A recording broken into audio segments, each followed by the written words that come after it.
భారత్ మాతా key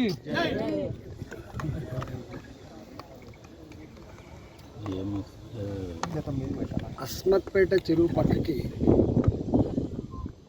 140 మంది 125 మంది ఇక్కడ అల్వాల్ చెరువు దగ్గర దాదాపు 120 మందికి కడుబీదరికంలో ఉన్న 60 గజాలు 70 గజాలలో 40-45 ఏళ్ళుగా ఈ మార్కెట్లలో పనిచేసి మున్సిపాలిటీలో పనిచేసి ఇళ్ళల్లో పనిచేసి కొనుక్కున్న భూములు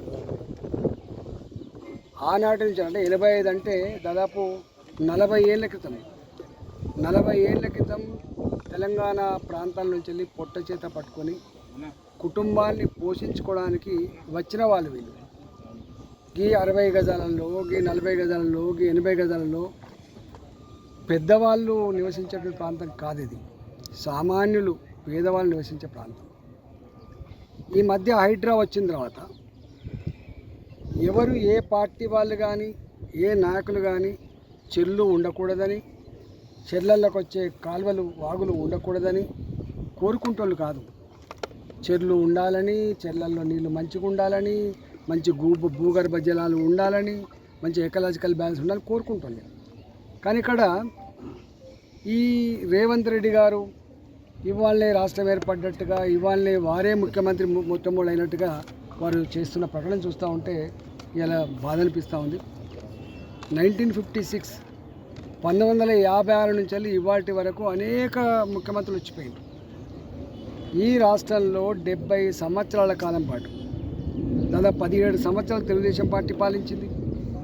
10 సంవత్సరాల కాలం పాటు టీఆర్ఎస్ పార్టీ పాలించింది. 9 సంవత్సరాలు టీఆర్ఎస్ పార్టీ పాలించింది. అంటే వాళ్ళు ఒక 17 సంవత్సరాలు, వీళ్ళొక 9 సంవత్సరాలు తీసేస్తే 40-44 సంవత్సరాల కాలం పాటు ఈ రాష్ట్రాన్ని పాలించిన పార్టీ కాంగ్రెస్ పార్టీ. ఇవాళ అంతకుముందున్న ముఖ్యమంత్రులు, అంతకుముందు ఉన్నటువంటి అధికారులు ఇవన్నిటి మీద రిపోర్ట్ తీసుకొచ్చి పేదల ఇళ్లకు విఘాతం కలగని పద్ధతులలో చెరువులకు కట్టలు పోసి చెరువులకు సంబంధించినటువంటి నీళ్ళన్నీ కూడా బయటికి వెళ్ళిపోయే మార్గాలు వెతికిన తర్వాత ఇవాళ వచ్చి ఏదో ఇన్కన్వెన్షన్ కూలగొడుతున్నా అని చెప్పి సోషల్ మీడియాలో పెట్టించుకొని పేరు తెచ్చుకునే ప్రయత్నం చేస్తున్నారు. కానీ చాలామంది తెలియని అంశం ఏంటంటే కొట్టేదో ఒకటో రెండో పెద్దోళ్ళే కానీ నోటీసులు ఇచ్చి 100 మందికి నోటీసులు ఇచ్చింది మాత్రం పేదవాళ్ళకు. ఈ నోటీసులు వచ్చిన తర్వాత పేదవాళ్లకు కంటి మీద కునుకు లేదు. వాళ్ళు కార్పొరేటర్ దగ్గర పోతారు, వాళ్ళు ఎమ్మెల్యే గారి దగ్గర పోతారు, వాళ్ళు ఎంపీ గారి దగ్గర పోతారు. ఇక్కడ పంచాయతీ పార్టీల పంచాయతీ కాదు, ఇక్కడ పంచాయతీ పేదోళ్లకు సంబంధించిన ఇళ్ళ పంచాయతీ. ఇవాళ నేను మొన్ననే చెప్పిన ప్రెస్ మీట్ పెట్టి, సరే మీరు హైడ్రా పేరిట మీరు ఏం నడుపుతుందో నాకు తెలియదు, కానీ నేను డ్రామా అని అంటున్నారు. గతంలో కూడా వేరే ప్రభుత్వాలు వచ్చినప్పుడు కూడా గిట్నే డ్రామా చేసిండ్రు. మళ్ళీ వాళ్ళు దాని వెనుక ఏం జరిగిందో మాకు తెలుసు. కానీ ఇవాళ మీరు వచ్చి ఈ హైడ్రా పేరిట డ్రామాలు చేసి పేదల గుడిసెలను, పేదల ఇళ్లను కూల్చేసే ప్రయత్నం చేస్తే ఖబర్దార్ అని చెప్పి ఇప్పటికే హెచ్చరిక చేసినాం మేము. ఇవాళ ఇంత జరిగినప్పటికి కూడా స్వయంగా ముఖ్యమంత్రి గారు మాట్లాడతారు, స్వయంగా హైడ్రా చైర్మన్ గారు ఒక ఎండి గారు మాట్లాడతారు, మేము పేదల ఇళ్లకు పోతలేము, పేదల జోలికి పోతలేము, పేదలకు సంబంధించిన ఒక గుడిసె కూడా పీకేస్తలేమని చెప్తారు.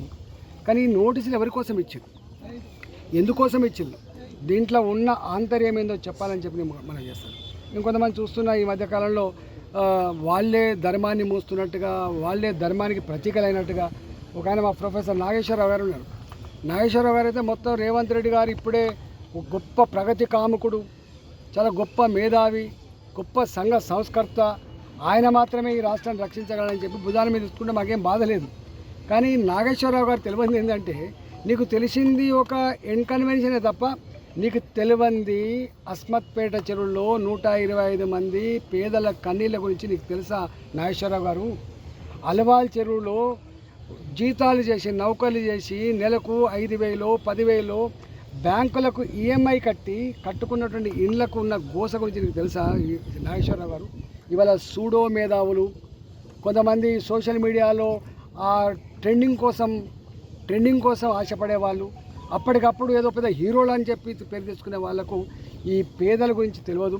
ఇలా సరూర్ నగర్ చెరువు, షఫీల్గూడ చెరువు, ఇవాళ అస్మత్పేట చెరువు, అలవాల్ చెరువు, ఒక్క మాటలో చెప్పాలంటే ఈ మల్కాజిగిరి పార్లమెంటు పరిధిలో వందల చెర్ల కింద ఉన్నటువంటి పేదల కన్నీళ్ళ బాధ గురించి ఇప్పటికే నేను ప్రస్తావించే ప్రయత్నం చేసిన. నేను ఈ ప్రభుత్వాన్ని హెచ్చరిస్తా ఉన్నా. ఇలా నువ్వేదో సూదపూసలాగా, నువ్వేదో వచ్చే ధర్మాన్ని ఇప్పుడే పునరుద్ధరిస్తున్నట్లాగా, నువ్వేదో ఛాంపియన్ లాగా పోజు పెట్టే ప్రయత్నం చేయకు.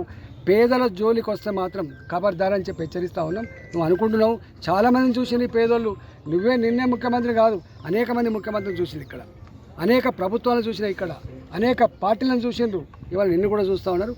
పేదల జోలికి వస్తే మాడి మసి అయిపోతారు, జాగ్రత్త. మీరు పేదలతో పెట్టుకునే ప్రయత్నం చేద్దని చెప్పి నేను హెచ్చరిస్తాను.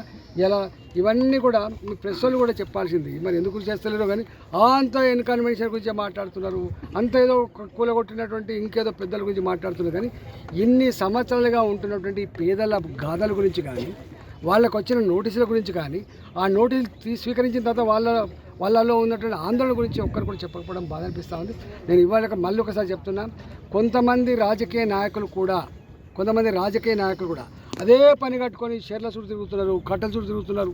నేను అంటున్నా, షెర్ల చుట్టూ, కాలువల చుట్టూ తిరిగేది ప్రభుత్వం తిరుగుతుంది, కానీ పేదల గూళ్ళ చుట్టూ తిరిగే ప్రయత్నం చేయండి, పేదల బాధ అర్థం చేసుకునే ప్రయత్నం చేయండి, పేదలకు అండగా ఉండే ప్రయత్నం చేయండి తప్ప ఇలా ఇట్లాంటి పిచ్చి పని చేస్తే మంచిది కాదని చెప్పి హెచ్చరిస్తా ఉన్నాం. భారతీయ జనతా పార్టీ, ఇప్పుడు నరసింహ గారు ఉన్నారు, టీఆర్ఎస్ పార్టీ, నేను భారతీయ జనతా పార్టీ ఎంపీని. ఇక్కడ ఇష్యూ, ఇక్కడ పార్టీల ఇష్యూ కాదు. ఆయన 15 సంవత్సరాలు ఇక్కడ ఉంటున్నారు. వారు అడిగిన ఒక ప్రశ్న, కబ్జాల గురించి, మేము చెప్పినాం.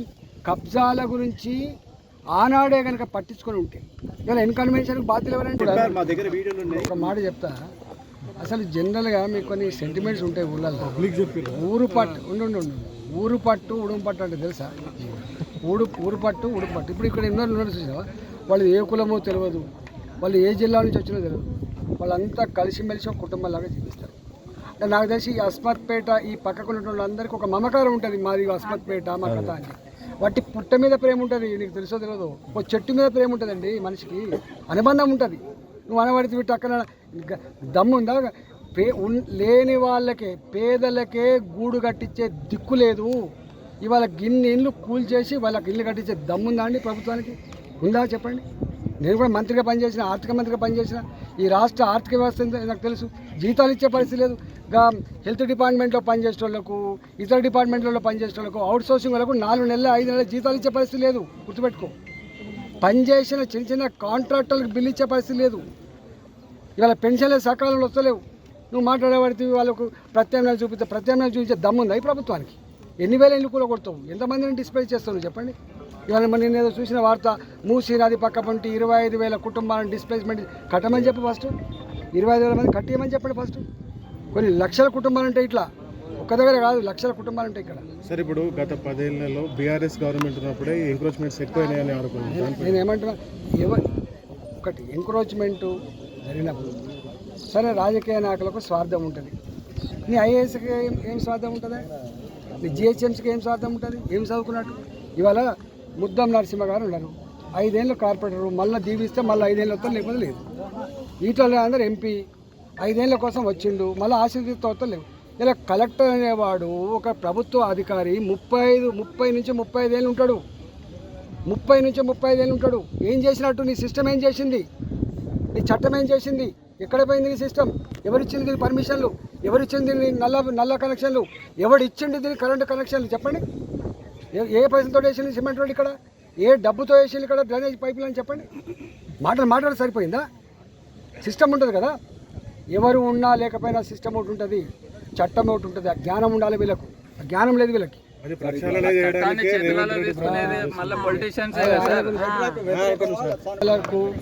పేదల భూములు గుంజుకున్నా, పేదలకు ఇబ్బంది కలిగించినా, పేదల కన్నీళ్ళు చూసినా దానికి వ్యతిరేకమైన గుర్తుపెట్టు. ఎన్ని రోజుల క్రితం ఉందా ఎఫ్టీఎల్? ఈయన ముఖ్యమంత్రి కొత్తగా వచ్చిందా? కాంగ్రెస్ పార్టీ కొత్తగా పుట్టినా? మీరు భలే మాట్లాడుతున్నారు. 100 సంవత్సరాల చరిత్ర కలిగిన పార్టీ కాంగ్రెస్ పార్టీ, గుర్తుపెట్టుకో. 45 సంవత్సరాలు రాష్ట్రాన్ని పాలించే కాంగ్రెస్ పార్టీ తీయన లెక్క